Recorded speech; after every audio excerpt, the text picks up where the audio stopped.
आपके समान अनुरागिणी कोई नहीं है, न थी और न कभी हो सकती है। आपके मैं आधीन हूँ देवी।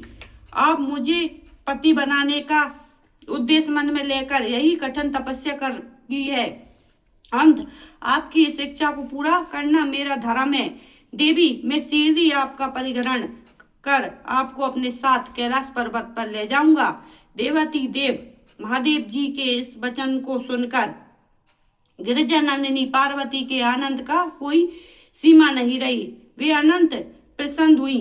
हर्षित तरीके से उनने तपस्या करते हुए सारा कष्ट पल में ही दूर हो गया।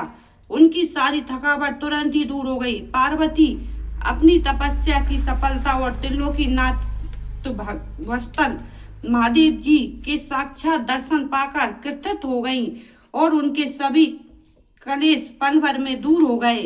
ब्रह्मा जी कहते हैं कि नारद परमेश्वर भगवान शिव की बातें सुनकर और उनके साक्षात स्वरूप का दर्शन पाकर देवी पार्वती को बहुत हर्ष हुआ। उनका मुखमंडल प्रसन्नता से करण कमल दल के समान खिल उठा।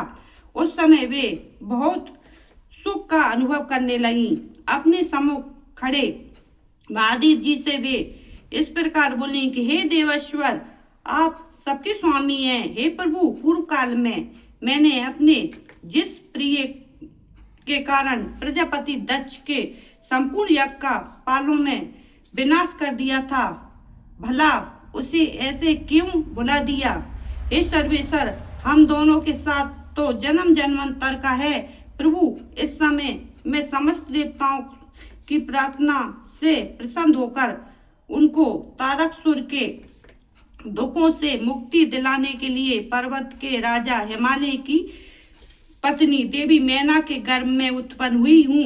आपको ज्ञात ही है कि आपको पुण्य पति रूप में प्राप्त करने हेतु ही मैंने यहाँ कठोर तपस्या की है। इसलिए देवेश, आप मुझसे विवाह कर मुझे मेरी इच्छा अनुसार पत्नी बना लें। भगवान, आप तो अनेक लीलाएं रचते हैं। अब आप मेरे पिता शैलराज हिमालय और मेरी माता मैना के समक्ष चलकर उनसे मेरा हाथ मांग लीजिए। भगवान, जब आप इन सब बातों को से मेरे पिता को अवगत कराएंगे, तब वे निश्चय ही मेरा हाथ प्रसन्नता पूर्वक आपको सौंप देंगे। पूर्व जन्म में मैं जब प्रजापति दक्ष की पुत्री सती थी, उस समय मेरा और आपका विवाह हुआ था। तब मेरे पिता दक्ष ने ग्रहों की पूजा नहीं की थी। उस समय मैं ग्रह पूजा से संबंधित बहुत बड़ी त्रुटि हो रह गई थी। मैं यह चाहती हूँ कि इस प्रकार शास्त्रोक्त विधि से हमारा विवाह संपन्न हो। हमें विवाह से संबंधित सभी रीति रिवाजों और रस्मों का भली भांति पालन करना चाहिए, ताकि इस बार हमारा विवाह सफल हो सके। देवेश्वर, आप मेरे पिता हिमालय को इस संबंध में बताएं, ताकि उन्हें अपनी पुत्री की तपस्या के विषय में ज्ञात हो सके। देवी पार्वती के प्रेम और निष्ठा भरे इन शब्दों को सुनकर भगवान से बहुत प्रसन्न हुए और हंसते हुए बोले कि हे देवी महेश्वरी, इस संसार में हमारे आसपास जो कुछ भी दिखाई देता है वह सभी नाशवान अर्थात नश्वर है।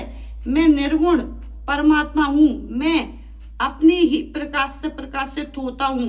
मेरा अस्तित्व स्वतंत्र है। देवी, आप समस्त कर्मों को करने वाली प्रगति है। आप ही महामाया हैं। जय हो शिव पुराण की।